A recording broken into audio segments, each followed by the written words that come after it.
믿는 사람들은 주의 군사를 앞서가신 주를 따라갑시다. 우리 대장 예수 길을 들고서 적전하는 곳에 가신 것 보라. 믿는 사람들은 주의 군사를 앞서 가신 주를 따라갑시다. 백성들아 와서 함께 모였어.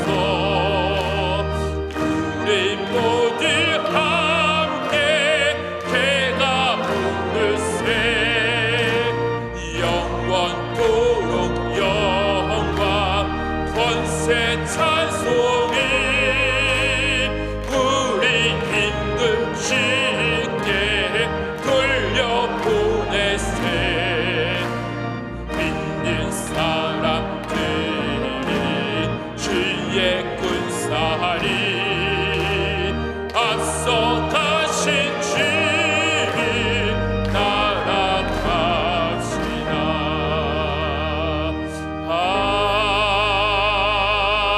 아멘.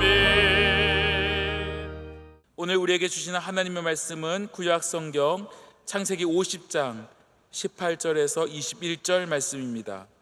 구약성경 81면에 있는 창세기 50장 18절에서 21절까지의 말씀입니다.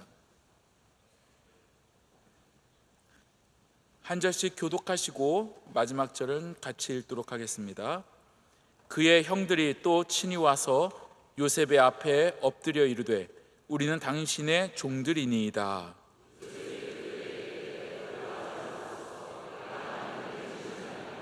당신들은 나를 해하려 하였으나 하나님은 그것을 선으로 바꾸사 오늘과 같이 많은 백성의 생명을 구원하게 하시려 하셨나니 당신들은 두려워하지 마소서. 내가 당신들과 당신들의 자녀를 기르리이다 하고 그들을 간곡한 말로 위로하였더라. 아멘. 교회 사랑은 찬양대에서 찬양으로 하나님께 영광 돌리겠습니다.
이제 말씀으로 은혜 받는 시간입니다. 본교회 협동 목사님이시자 장신대 조직신학 교수님이신 김도원 목사님께서 믿음과 용서라는 제야의 말씀을 전해주실 때 큰 은혜의 시간이 될 줄로 믿습니다.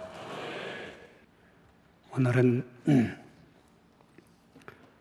용서에 대해서 한번 생각해 보는 시간을 갖겠습니다. 사실 여러분들의 얼굴을 보니까 용서하십시오, 용서합시다 라고 하는 설교를 전혀 듣지 않아도 될 만큼 믿음이 탁월하신 분들이 오신 것 같아서 조금 아쉽기는 합니다. 제가 이제 용서에 대해서 이제 생각을 하게 된 거는 이제 몇 가지 이유가 있습니다. 하나는 오늘날 우리 사회가 서로를 이해하고 용서하고 사랑하지 못하는 모습을 많이 보여주고 있다 하는 겁니다.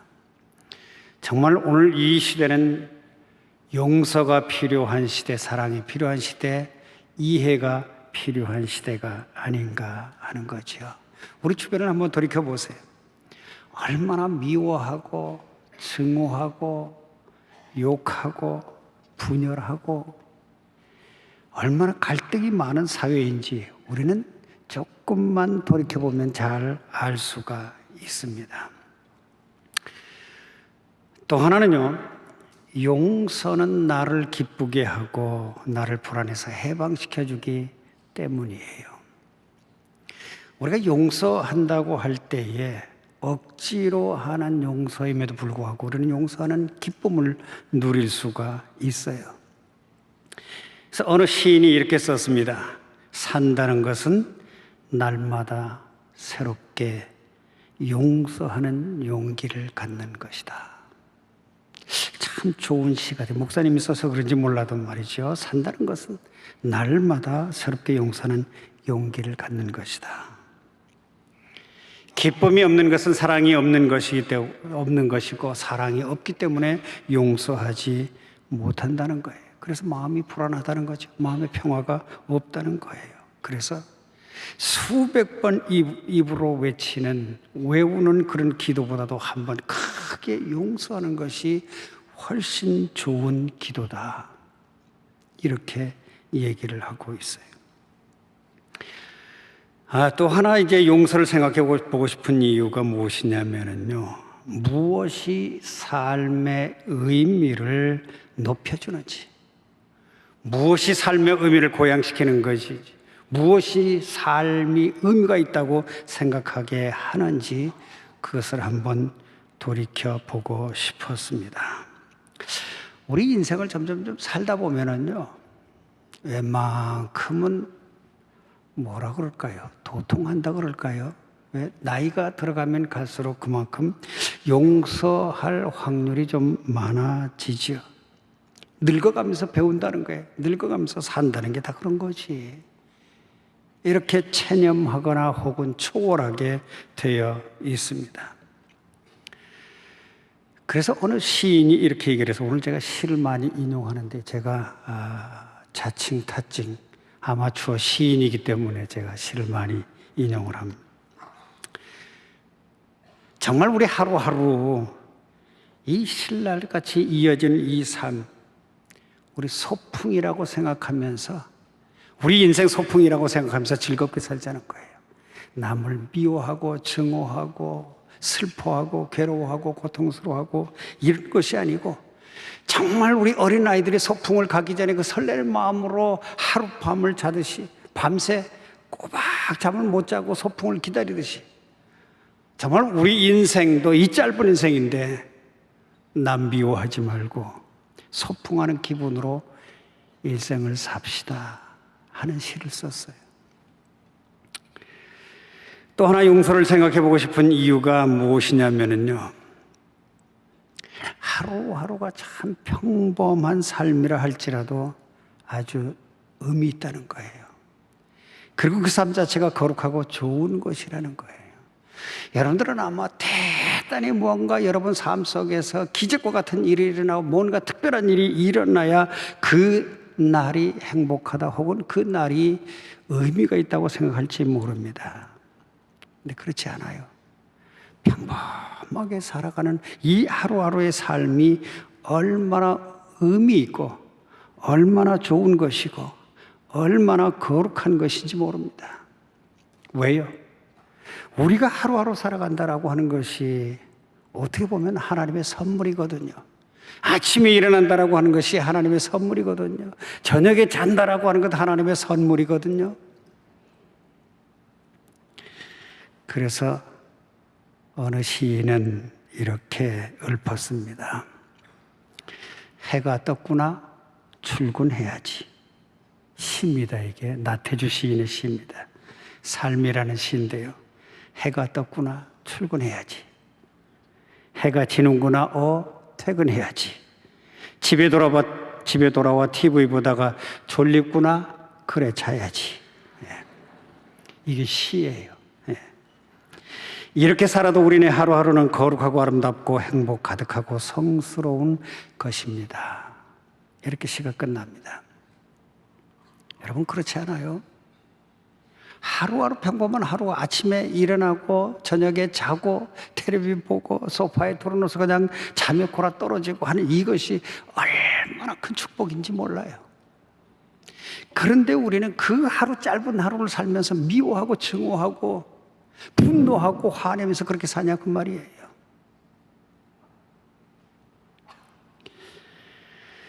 또 하나 용서를 생각해 보고 싶은 이유가 있습니다. 용서가 삶의 질을 높인대요. 그리고 용서하는 사람들이 더 행복하게 산대요. 그리고 용서를 많이 하면 할수록 병이 잘 안 걸린대요. 여기 나오신 분들은 다 용서를 잘 하시는 분들인 줄 믿습니다. 네. 이게 제 얘기가 아니고요.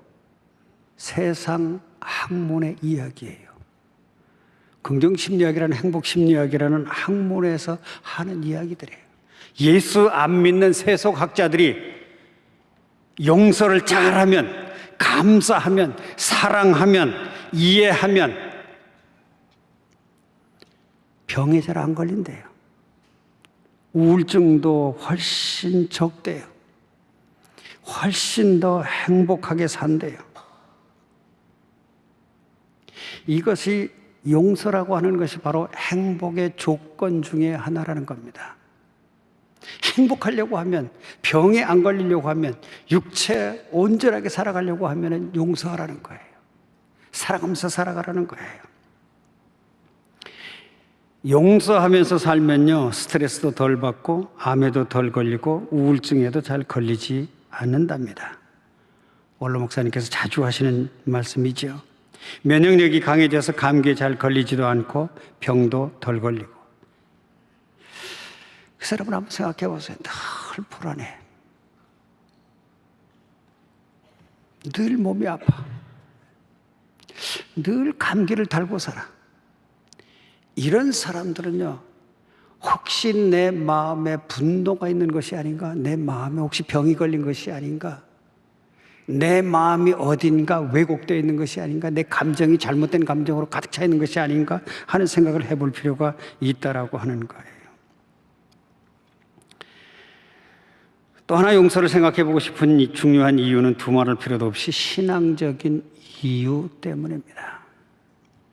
여러분 산상성회 때 은혜 많이 받으셨죠? 네. 굉장히 은혜 많이 받으셨을 겁니다. 받은 은혜를 지속할 수 있는 조건 중에 하나가 무엇이냐면 용서예요. 저도 어렸을 때 기도원을 참 자주 많이 다녔습니다. 저희 아버지가 서원 기도를 해서 7년 만에 저를 낳았기 때문에 그저 아들 하나 주시면 목사로 바치겠습니다. 이렇게 기도를 해서 제가 나왔기 때문에. 그래서 저는 태어나면서부터 할렐루야 이러면서 태어나지 않았나 모르겠어요. 울지 않고. 그러니까 저희 아버지가요, 기도원은 부흥회는 다 데리고 다니면서 기도해. 주의 종될 사람은 열심히 하나님 앞에 기도해야 돼. 소리 지르고 악을 쓰면서 하나님 앞에 기도해. 그래야 말세에 너는 참된 종이 될 수 있는 거야. 라고 얘기하면서 저를 기도원에 얼마나 끌고 다녔는지 모릅니다. 일주일 내내 기도원에 가서 기도하고 은혜 받고 찬송 부르고 하나님께 영광 돌리고, 그리고 내려오면요 친구들이 웬수예요. 꼭 친구들이 제가 은혜 받았는지 아는지 꼭 시비 겁니다. 그럼 참다 못해서 그냥 화내고 그 받은 은혜가 싹 쏟아요. 어떤 때는요 제가 너무 은혜 받고 하나님 앞에 방언도 받고 하나님 앞에 놀라운 은혜를 체험하고 정말 은혜가 쏟아질까 봐 얌전히 새약처럼 내려옵니다. 고개를 이렇게 흔들면 은혜가 쏟아질까 봐요. 근데 꼭 내려오면 밑에 꼭 이상한 친구들이 있어요. 그래서 화를 자꾸 푹 돋아요. 그래서 꼭 싸우고 나서 후회하게 됩니다. 물론 뭐 주먹 다짐하는 것은 아니지만은 꼭 싫은 말, 안 좋은 말, 나쁜 말 하고 나서는 내가 방금 은혜 받고 돌아왔는데 이 은혜를 잘 유지해야 되는데, 강사 목사님들이 은혜 유지하려면, 믿음을 유지하려고 하면은 정말 여러분 은혜를 잘 가지고 하루하루 삶을 정말 아름답게 멋지게 살아가고 용서하면서 살아야 됩니다라고 하는 말을 제가 분명히 듣고 왔는데 금방 세상에 휩쓸리는 거예요.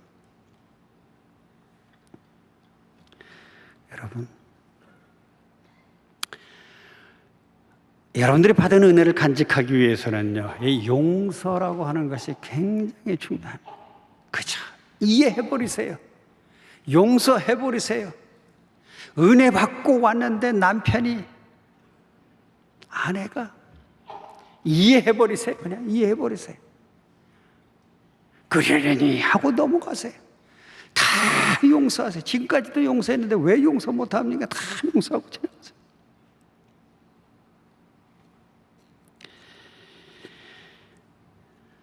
여러분, 용서라는 것은요, 사랑할 수 있는 사람만이 할 수 있는 특권이에요.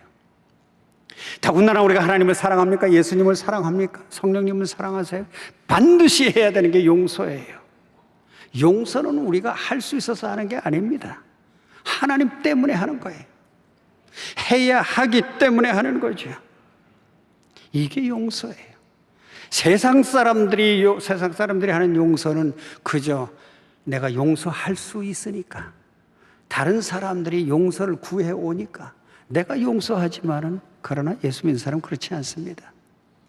하나님 때문에, 하나님께서 좋으신 분이고 하나님이 사랑이시고 하나님이 놀라우신 분이고 하나님께서 나의 모든 것을 책임지시고 하나님께서 악을 선으로 바꿔주실 수 있는 분이기 때문에 우리가 용서해야 된다, 그 말이에요.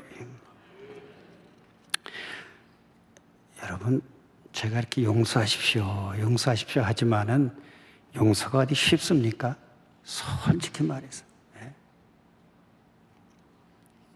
그래서 어떤 철학자는요, 이런 말을 썼습니다. 타인이 지옥이다. 타인이 지옥이다. 무슨 말이 좀 바꾸면 사람이 지옥이라는 거예요. 지옥이 누구냐? 내 옆에 있는 사람이 지옥이라는 거예요. 아마 이 세상에서 우리가 죽어서 가는 천당 지옥 말고요, 이 세상에서 지옥이 있다고 하면 아마도 사람일 겁니다. 모든 나의 고통은 사람으로부터 옵니다. 나의 모든 상처는 사람으로부터 와요. 나의 모든 아픔은 사람으로부터 옵니다. 그래서 오죽하면 사람이 지옥이다 이렇게 얘기를 했겠습니까? 그래서 우리는 분노하지요. 우리는 증오하지요. 아마도 사람이 지옥이다라고 하는 말은 사람의 지옥임을 경험해 본 사람이 하는 얘기 같아요. 성경의 인물 중에서 아마 사람 때문에 힘들어 본 사람이 있다고 하면 그 사람은 아마 요셉이 아닐까 생각합니다. 사람이 지옥이야, 사람이 곧 고통이야, 사람이 곧 상처야, 내 주변에 있는 사람이 곧 고난이야 라고 할 수 있는 사람이 있다고 하면 그것은 아마 요셉이 아닐까 생각을 해봅니다. 오늘 성경 말씀을 보면은요, 정말 진정으로 하나님을 의지한다는 것이, 진정으로 예수 그리스도를 믿는다는 것이, 진정으로 그리스도인이 된다는 것이 무엇인지 한번 생각해 보게 하는 본문입니다. 우리는 요셉을 얘기할 때마다 늘 꿈의 사람, 비전의 사람으로 얘기합니다. 그는 꿈이 있었습니다. 그는 비전이 있었습니다. 라고 그렇게 얘기를 하는데, 저는 조금 달리 해석하고 싶어요. 요셉은요, 우리가 흔히 말하는 꿈과 비전을 가진 사람 아니었습니다. 그 사람은 애굽의 총리가 되는 꿈을 꾼 것도 아니에요. 그런 비전을 갖고 산 것도 아니에요. 애굽에 팔려가면서 아멘 할렐루야, 이제는 내가 드디어 애굽의 총리가 되러 애굽의 문화를 익히고 애굽의 공부를 하고 애굽의 종교를 익히고, 그래서 내가 애굽에서 놀랄만한 권세를 가지기 위해서 내가 애굽으로 팔려갑니다. 아멘 할렐루야 이러지 않았어요. 그저 슬피 울며 갔던 사람이 바로 요셉입니다. 오히려 이 요셉은 꿈 한 번 꾼 것 때문에 온갖 고난과 온갖 역경과 온갖 힘든 삶을 살았던 그런 사람이었습니다. 꿈 때문에 대가를 치른 사람이죠. 그래서 이 요셉이 나중에 아들들을 낳아서 이름을 므낫세와 에브라임으로 지었습니다. 그런데 므낫세는요, 하나님이 내게 내 모든 고난과 내 아버지 온 집 일을 잊어버리게 하셨다라고 하는 뜻이에요. 하나님께서 내가 고난당한 것을 잊어버리게, 아니 세상에 아들 이름을 지으면서 어떻게 그렇게 짓겠습니까? 에브라임이라는 이름은요, 하나님이 나를 내가 수고한 땅에서, 고생한 땅에서 하나님께서 나를 번성케 하셨다라고 하는 뜻이 있는 이름이 에브라임이라는. 그러니까 요셉의 삶을 보면은요, 아들 이름을 지으면서까지 고난, 고생 이런 이름이 담겨 있는 이름을 지은 걸 보면은요, 정말 힘들었던 것 같아요. 고생을 많이 했던 것 같아요. 여러분, 요셉 보면 어떻습니까? 유복한 가정에서 자라지 않았습니까? 돈 많은 집안에서 자랐어요. 정말 힘들지 않게 살았습니다. 원하는 거 다 가지면서 살아요. 별로 고생을 모르고 산 사람이죠. 그런데 이 요셉은 형들의 시기와 질투 때문에 노예로 팔려갑니다. 이때부터 고생 시작이에요. 아마 팔려가면서 이 요셉은 이렇게 원망했을 겁니다. 아니, 형들이 나를 팔다니, 형들이 나를 죽이려고 하다니, 정말 이 형들을 미워하고 분노하면서 갔을지 모르겠습니다. 제가 만일에 요셉이었다면 그렇게 갔을 겁니다. 여러분들이 이해하는 아마 요셉은 믿음이 너무 좋아서 그냥 쓱 팔려갔다 이렇게 생각할지 모르겠지만요, 사람이 어디 그렇습니까? 아무리 믿음스러운 사람도 팔려가고 감옥에 들어가고 할 때에는요, 힘든 거예요. 고통스러웠을 거예요. 아니, 형들이 어떻게 나를 팔 수, 그럴 수가 있냐고 말이죠.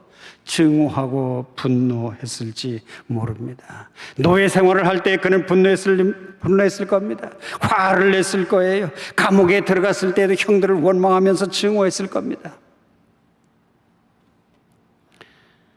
그런데 오늘 성경 말씀 보면요, 참 특이합니다. 그 왼수 같은 형들을 만났어요. 다 용서합니다. 저 같으면요, 너희들 잘 만났다 말이지, 자기 신분도 안 밝힌 채로 이것들 그냥 너희들도 한번 감옥에 들어가 봐, 너희들도 한번 고생을 해봐, 아마 감옥에 쳐넣었을 것 같은. 제가 그렇게 성격이 좋지 못합니다. 그래서 아마 그렇게 집어넣었을 거예요.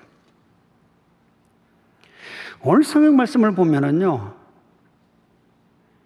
다 이렇게 된 것은 하나님께서 하신 것입니다. 하나님께서 하셨습니다. 단 한마디의 증오도 없이, 단 한마디 분노도 없이, 단 한마디의 미움도 없이 하나님께서 하셨습니다. 오늘 본문을 설명하면 이렇습니다. 야곱이 세상을 이제 나이가 많아서 떠났죠. 야곱의 형제들은 두려워했어요. 요셉의 형제들은 두려워했어요. 그들의 버팀목이 되어주던 아버지가 세상을 떠났으니까 이제 요셉이 우리를 미워하고 우리에게 복수하지 않을까 두려웠어요. 그래서 먼저 요셉에게 직접 찾아가지 못하고 아버지의 유언을 대신 전달합니다. 아버지가 이런 유언을 남겼습니다. 뭐냐? 당신의 아버지는 돌아가시기 전에 당신에게 이런 말을 전하라고 우리에게 지시하셨습니다. 다른 성경말로 현대어로 읽어드립니다. 내 형들이 너에게 악한 짓을 했을지라도 이제 너는, 요셉이죠, 너는 그들의 잘못을 용서해 주어라. 그러니 이제 당신도 당신 아버지의 하나님의 종들인 우리를 용서해 주십시오.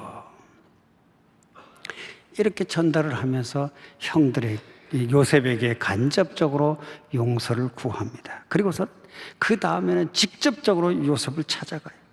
가서 무릎을 꿇습니다. 무릎을 꿇고 우리는 이제 당신의 종입니다. 그저 당신의 종으로 삼아주세요. 죽이지는 말고요. 감옥에는 가두지 말고요. 우리 당신 종으로 삼아주세요. 그때 한 요셉의 말이 이렇습니다. 내가 어찌 하나님을 대신하겠습니까? 내가 어찌 하나님을 대신하여 당신들에게 복수하고 당신들을 미워하고 당신들을 증오하겠습니까? 내가 어찌 하나님을 대신하여 당신들이 잘못되기를 바라겠습니까? 형님들은 나를 해치려고 하였으나 하나님은 그것을 선으로 바꾸셔서 오늘날 내가 많은 사람의 생명을 구할 수 있게 하셨습니다. 그러니 형님들은 조금 더 두려워하지 마십시오. 내가 형님들과 형님들의 자녀들을 보살펴 주겠습니다. 놀랍죠? 여러분, 이런 고백하실 수 있을까요? 쉽지 않을 겁니다. 일단 한번 해놓고 볼 겁니다. 어떻게 형들이 그럴 수가 있어 말이야. 어떻게 나를 팔아먹을 수 있어. 내가 죽을 수도 있는데 어떻게 나를 팔아먹을 수 있어 말이지. 이렇게 미워하는 말, 증오하는 말, 분노의 말부터 쏟아놓고 나서 나중에 용서하더라도 아마 그렇게 했었을 겁니다. 그런데 그렇게 하지 않았어요. 요셉은 미워할 수 있는 힘이 있었던 사람이, 증오할 수 있는 힘이 있었던 사람이, 그는 그들을 죽일 수 있는, 그들을 망하게 할 수 있는, 형들을 잘못 감옥에 가둘 수 있는 그런 권력도 고난도 있는 사람이었어요. 그런데 그렇게 하지 않았습니다. 왜요? 그는 믿음의 사람이었기 때문에 그렇습니다. 여러분, 우리는 어떻습니까? 근데 요셉의 본문을 보면서 우리는 어떠냐 그 말이. 정말 우리도 우리 주변에 있는 많은 사람들을 용서하면서 살아갈 수 있느냐 하는 거죠. 하나님을 믿는다고 하면서 하나님을 사랑한다라고 하면서 정말 용서하는 삶을 살아가고 있느냐 하는 겁니다. 내가 예수님을 믿는다고 예수님을 사랑한다라고 말하면서 예수님께서 용서하라고 말씀하신 그 말씀을 지키면서 살아가고 있느냐 하는 거죠. 어떤 사람은 사람에 대한 분노 때문에 힘들게 살아갑니다. 어떤 사람은 환경에 분노하면서 살아갑니다. 내 환경이 도대체 왜 이래? 환경을 저주하면서 살아가지요. 내가 환경이 조금만 좋았더라면 이렇게 살아가지 않았을 텐데 하며 환경을 원망하면서 살아가는 많은 사람들이 있습니다. 어떤 사람은요, 자기 자신에 분노하면서 살아가는 사람들이 있습니다. 나는 왜 이 모양이야 도대체? 왜 이 모양이야? 나는 왜 이렇게 돈도 없고 잘난 것도 없고 왜 이 모양이 이 꼴일까? 제주도 갖춘 것이 없고 배운 것도 없고 사람 사귀는 재주도 없고 출세할 만한 능력도 없고 아무것도 없도록 왜 나는 이렇게 만들어졌을까? 라고 자기 자신에 대해서 분노하면서 살아가는 사람들도 아마 있을 겁니다. 이런 사람들에게는요, 당신은 하나님의 형상입니다. 하나님께서 당신을 사랑합니다. 당신은 사랑받기 위해서 태어난 사람입니다. 라고 얘기해도 안 들립니다. 오로지 내가 원망스러워요. 내가 못난 것이, 내 열등감이, 내가 갖추지 못하는 것이 원망스러워요. 그래서 그 모든 것을 분노하면서 살아가죠. 하나님을 믿으면서도 말입니다. 또 어떤 사람은 하나님을 원망하면서 사는 사람들이 있습니다. 하나님 도대체 이게 뭡니까? 내가 하나님을 잘 믿으려고 하는데 왜 실패합니까? 왜 이렇게 어려움을 당합니까? 왜 이렇게 고난 당합니까? 왜 많은 사람들이 나를 비난하고 나를 조롱합니까? 하나님을 원망하면서 살아가는 사람들이 많죠. 어떻게 보면 하나님께 분노하는 거예요. 하나님, 왜 나를 이 모양 이 꼴로 만드셨어요? 여러분 어떻습니까? 여러분은 도대체 어떤 종류의 사람인가 하는 거예요. 여러분들은 환경에 분노합니까? 자신에 분노합니까? 다른 사람 때문에 분노합니까? 아니면 하나님을 원망하면서 하나님께 분노하는 사람들입니까? 여러분 마음속에 지금 무엇 때문에 분노와 무엇 때문에 증오가 무엇 때문에 미움이 가득 차 있느냐 그 말이지요. 하나님의 능력을 믿으면서도 내가 예수 그리스도를 믿으면서도 아무런 기쁨도 없고 아무런 희망도 없고 없이 살아가는 그러한 우리들이 아닌가 하는 거죠. 어떤 사람은 자신이 무가치하다고 생각하지요. 열등감이 꽉 차 있죠. 어떤 사람은 상처가 너무 깊어요. 그래서 용서하지 못해요. 세상의 모든 아픔은 다 내가 짊어지고 있는 것처럼 느껴집니다. 그리고 또 어떤 사람은 나만 옳다고 생각하기 때문에 용서하지 못하는 경우도 참 이런 사람은 의외로 많아요. 내가 잘했는데 내가 왜 저 사람을 용서해? 저 사람이 나한테 와서 빌어야지. 그래도 용서할까 말까 한데 왜 내가 먼저 용서하냐고. 자기 의에 빠져 있는 사람들이 참으로 많죠. 또 어떤 사람은요, 하나님이 없다고 생각하기 때문에 용서하지 못하는 경우들도 많이 있습니다. 만일에 여러분들이 용서하지 못한다고 하면요, 만일에 여러분들이 다른 사람을 사랑하고 다른 사람을 이해하지 못한다고 하면요, 하나님이 없는 것과 마찬가지예요. 예수님을 잘 믿는다고 하면 용서하는 겁니다. 용서하는 사람이 예수님을 잘 믿는 거예요. 예수님을 잘 믿는다고 하면서 용서하지 아니하면 이건 모순입니다. 우리는 아까도 말씀드린 대로 용서할 수 있어서 용서하는 게 아닙니다. 해야 되기 때문에 하는 거죠. 하나님을 신뢰한다고 하면 우리는 용서하는 거예요. 왜요? 하나님이 그 모든 악을 선으로 바꿔 주실 것이니까요. 그런데 우리 한번 생각해 보십시다. 정말 우리는 예수님을 안 믿는 사람들보다 덜 분노하십니까? 예수 안 믿는 사람보다, 하나님을 안 믿는 사람보다 덜 화내면서 살아요? 하나님을 안 믿는 사람보다 더 용서하면서 사십니까? 아니면 똑같습니까? 요셉을 한번 보시기 바랍니다. 그가 용서한 것, 그가 정말 다 이해한 것, 분노와 증오를 내려놓은 것, 나아가서 형제들을 위로한 것, 성격이 좋아서라고요? 아닙니다. 덕을 쌓아서라고요? 아닙니다. 행복하기 위해서라고요? 아닙니다. 고생을 많이 해봐서요? 아닙니다. 오로지 한 가지 이유. 그에게는 하나님이 있었기 때문에 용서할 수 있었습니다. 하나님 때문에 용서할 수 있었어요. 하나님께서 모든 것을 다 해결해 주신다는 믿음 때문에 그는 용서할 수 있었습니다. 모든 것이 하나님 손에 달려 있다는 그 믿음 때문에 용서할 수 있었습니다. 하나님은 악을 선으로 바꾸실 수 있는 능력이 있는 분이라는 믿음 때문에 그는 용서했습니다. 우리는 미워할 자격이 없어요. 미워할 자유가 없습니다. 왜요? 하나님을 믿는 사람들이니까요. 우리의 분노는 하나님께 맡겨야 됩니다. 우리의 복수는 하나님께 맡겨야 됩니다. 그건 하나님 거예요. 우리는 오로지 남을 이해하고 남을 사랑할 자유만 있습니다. 그런데 사실 용서가 쉽지 않죠. 용서하십시오라고 설교를 하면서도 저도 사실 많이 회개합니다. 저도 하나님 믿는 사람답게 용서하면서 살아가고 있는가 하는 거죠. 하나님을 안 믿는 사람보다 덜 화내면서 살아가고 있느냐 하는 거죠.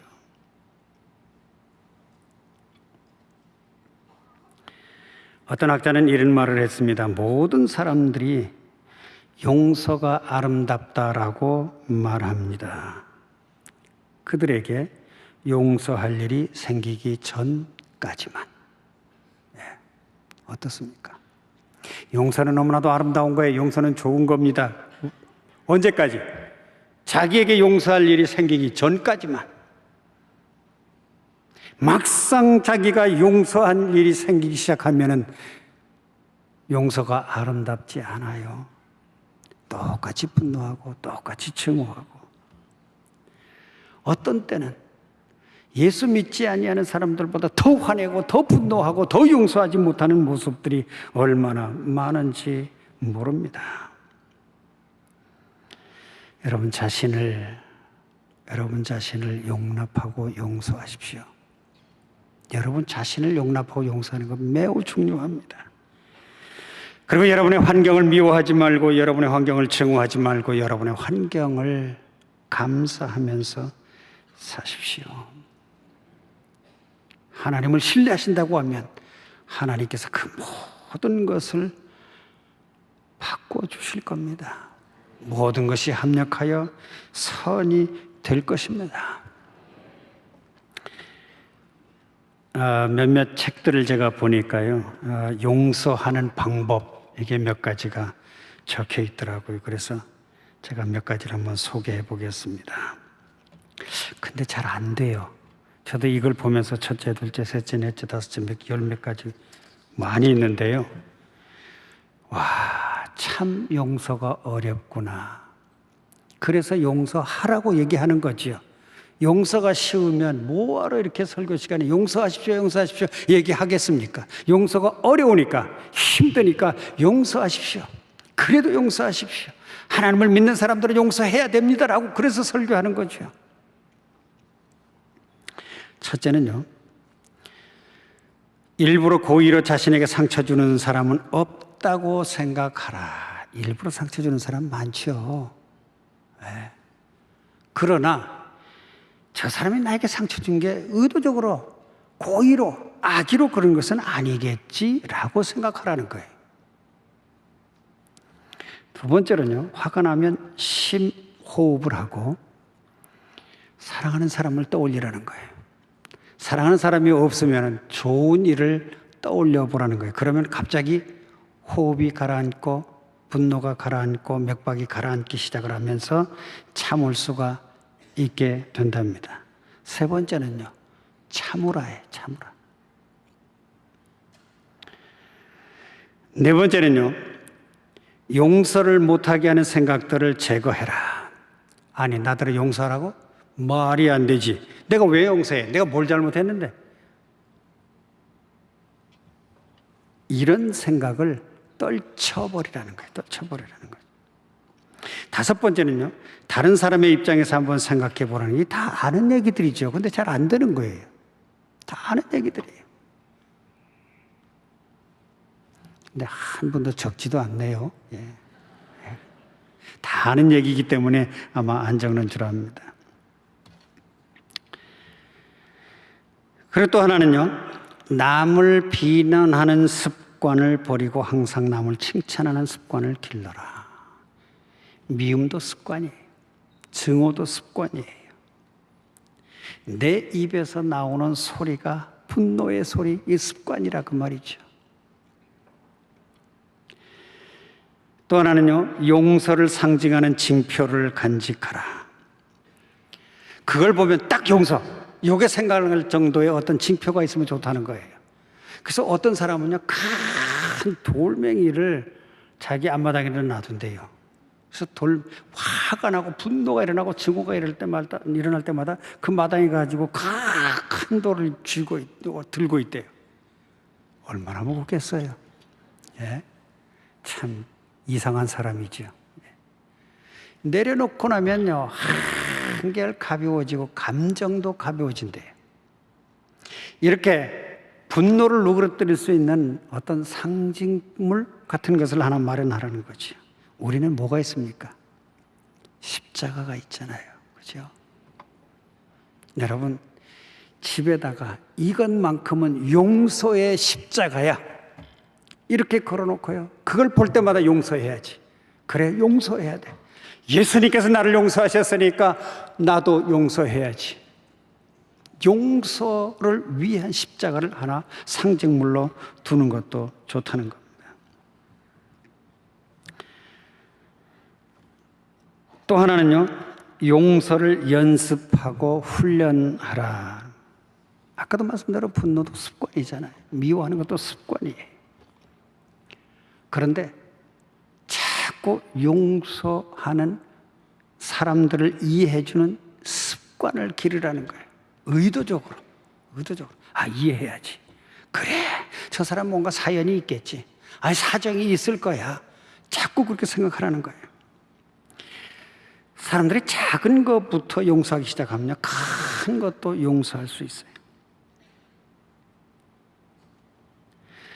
여러분들 아마 이렇게 얘기하면, 나는 도저히 용서할 수 없는 저 사람의 잘못을 알고 있어. 내가 그걸 어떻게 용서해 도대체? 이렇게 생각하는 사람들이 있을지 모르겠지만요. 여러분, 나도 용서받은 사람이에요. 나도 용서받은 사람이에요. 내가 잘나서요? 아니에요. 내가 갖춰서요? 아니에요. 내가 도덕적으로 완벽해서요? 아니에요. 예수님께서, 하나님께서 우리를 무조건적으로 용서해 주셨어요. 그래서 나도 용서해야 된다라고 하는 거죠. 나도 용서받은 사람인데, 그리고 또 하나는 용서하지 않고 분노하는 마음이 생길 때에 하나님의 마음을 한번 생각해 보라라고 합니다. 하나님의 마음을 한번 생각해 보라. 지금 내가 분노하고 있을 때 하나님의 마음이 도대체 어떤 마음일까 하는 거죠. 내가 상처받고 괴로워할 때 하나님의 마음이 어떤 마음일까 한번 생각해 보라는 거예요. 내가 화를 낼 때, 증오할 때에, 다른 사람에게 욕을 할 때에 하나님의 마음은 어떨까 한번 생각해 보라라고 하는 거죠. 그리고 오늘 성경 말씀에 있는 대로 모든 것을 하나님께 맡기십시오. 하나님이 하시도록 놔두세요. 우리 하나님은 좋으신 하나님 아닙니까? 악을 선으로 갚아주시는, 악을 선으로 바꿔주시는 그런 하나님이십니다. 화낼 것 없잖아요. 분노할 것 없잖아요. 증오할 것 없잖아요. 하나님께서 나에게 더 큰 선을 주신다는 거 아닙니까? 내가 당하는 악보다 더 큰 은혜를 주신다는 거예요.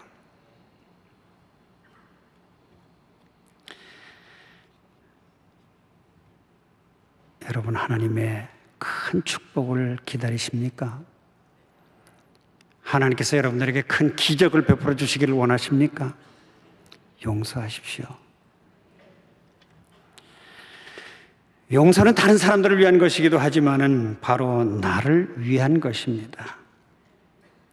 용서받지 못한 사람은요, 그 마음의 멍에를 내려놓을 수가 없어요. 용서하지 못한 사람은요, 그 멍에가 더 커요. 용서받지 못하면 용서할 줄도 모르게 되는 거예요. 사랑받은 적이 없다고 하면 내가 사랑할 줄도 모르는 거예요. 그래서 용서를 주세요. 사랑을 주세요. 이해를 주세요. 그래야 다른 사람도 더 많이 사랑하고 이해하고 용서할 수 있게 되는 겁니다. 여러분, 정말 내가 사랑할 수 있어서, 내가 이해할 수 있어서, 내가 용서할 수 있어서 예수님 정말 감사합니다. 감격의 눈물을 흘릴 때까지 한번 용서를 해보십시오. 내 마음속에 정말 용서의 기쁨이 막 솟아오를 때까지 한번 용서를 해보십시오.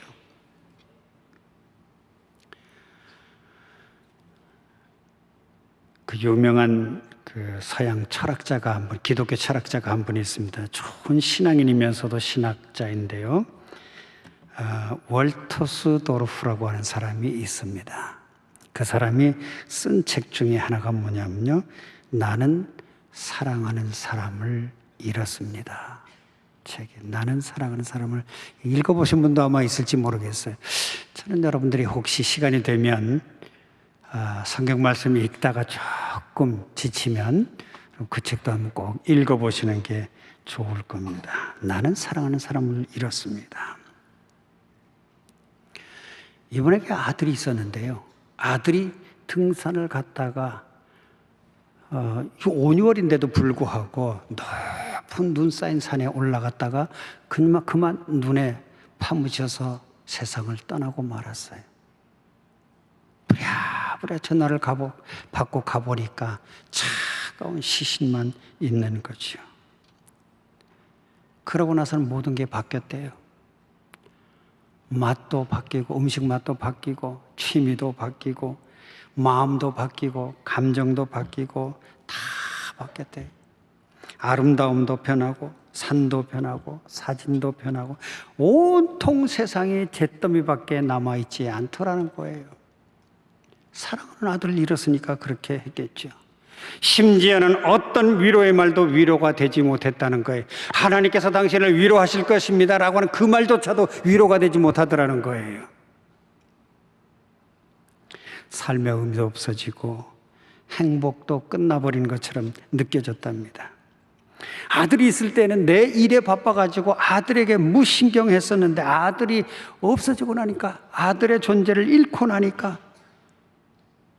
아들이 얼마나 소중했는지 그때서야 느끼기 시작을 했다는 거예요. 그러고 나니까 모든 것이 허무해지더라는 겁니다. 유명한 신앙인이고 철학자이고 기독교인인 이분이 하는 얘기예요. 직접 한번 읽어보겠습니다. 나무를 볼 수도 없고, 음악을 들을 수도 없고, 책을 읽을 수도 없고, 성당 사이로 걸을 수도 없고, 친구를 방문할 수도 없고, 가족과 함께 있을 수도 없고, 결혼할 수도 없고, 교회에 갈 수도 없다. 또 산에 오를 수도 없다. 사랑하는 사람을 잃고 나니까 내가 뒤바뀌더라는 거예요. 사랑하는 사람이 존재하지 않으니까 내가 바뀌더라는 겁니다.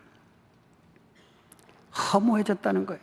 산도 볼 수가 없고, 나무도 들을 수가 없고, 나무도 볼 수가 없고, 음악도 들을 수가 없고요. 심지어는 교회 갈 수도 없을 만큼의, 왜 그 아이가 앉았던 그 자리가 있으니까 말이죠. 갈 수가 없었다는 거예요. 여러분, 사람을 잃기 전에, 내 곁에 있는 사람이 떠나기 전에, 내 곁에 있는 사람의 사랑이 식어지기 전에 여러분, 그들에게 말씀하십시오. 사랑한다고, 용서한다고, 내가 당신을 다 이해한다고, 그렇게 얘기를 해 주십시오. 월터 스트로프의 글을 읽으면서 이런 생각이 들었습니다. 하나님께서 왜 우리를 용서하시는가? 하나님이 왜 우리를 사랑하시는가?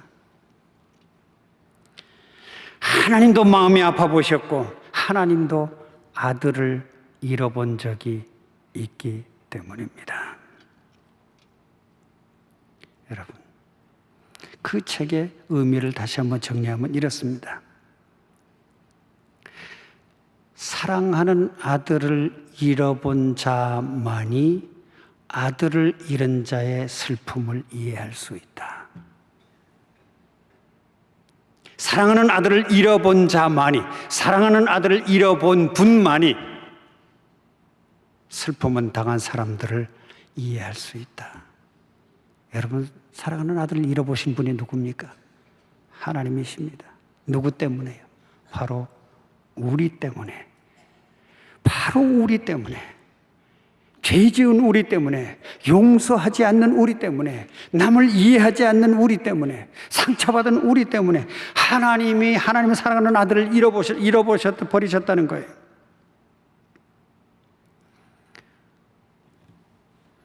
여러분, 이 하나님을 우리가 사랑하고 이 하나님을 우리가 믿고 있는 거예요. 얼마나 감사합니까? 우리 때문에, 우리 부족한 우리 때문에 자기의 사랑하는 아들을 잃었다는 거예요. 여러분, 그래도 용서하지 않으시겠습니까? 그래도 다른 사람을 미워하시고 증오하시겠습니까? 여러분, 하나님의 선하심을 믿는다면, 하나님의 기적을 바란다면, 하나님께서 여러분들에게 보내주시는 예기치 못한 하나님의 은혜를 기다린다면 용서하십시오. 용서하는 것에는 고통이 따릅니다. 고통이 없는 용서는 없습니다. 고통 없는 사랑도 없습니다. 그러나 용서하십시오.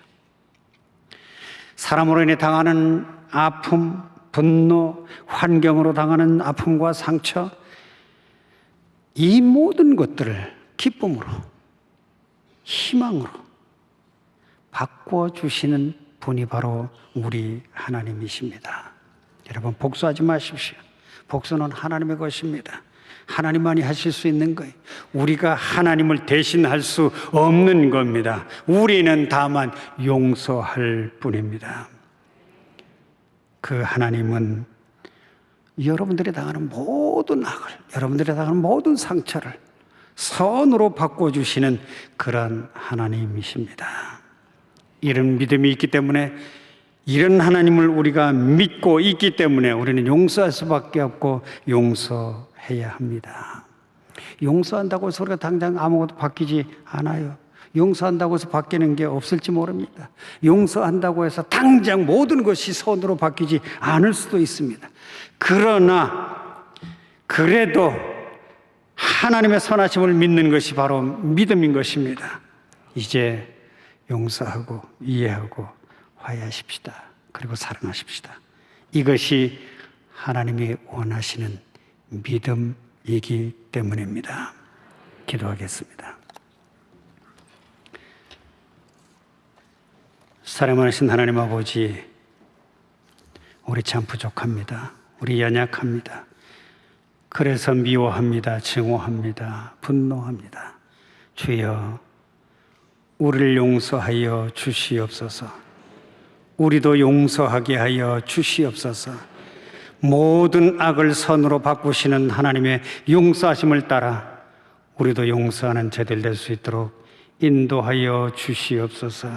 그래서 날마다 하나님의 예기치 않은 은혜를 경험하는 저희들 될 수 있도록 인도하여 주시옵소서. 예수님의 이름으로 기도하옵나이다. 아멘.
예수 그리스도의 은혜와 하나님의 사랑과 성령님의 교통하심이 모든 악을 손으로 바꾸시는 하나님을 향한 믿음을 가지고 세상으로 향하여 나아가는 여기 모이는 모든 하나님의 백성들 머리 위에 이제로부터 영원까지 함께 하시기를 간절히 축원하옵나이다.